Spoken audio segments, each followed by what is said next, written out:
The Chinese pretty much own Jamaica.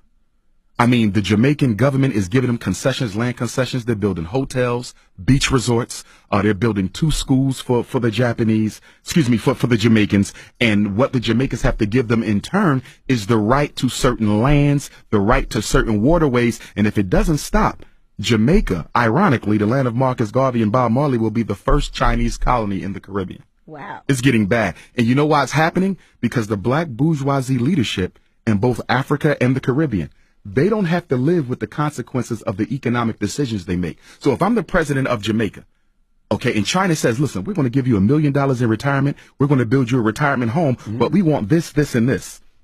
And you can loan as much money as you want. You can borrow as much money from the Bank of China as you want. I'm going to be set by the time I leave office. But what about my nation?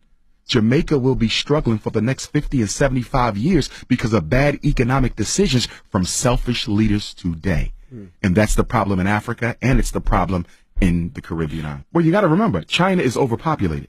So it's always looking for opportunities to dump some of this excess population. Right. And you know what's so sad?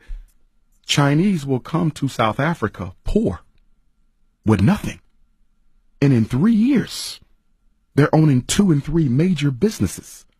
Because what happens is when the Chinese come, they employ their own. They don't employ indigenous African labor. But this is exactly what the heads of state tell black people. Let the Chinese come to Jamaica. Let them come to South Africa. They're going to give you guys jobs. The jobs never come. They bring their own population, which makes sense from their perspective because they have so many people that need a place to go outside of China. So they're showing up broke and going back home as millionaires.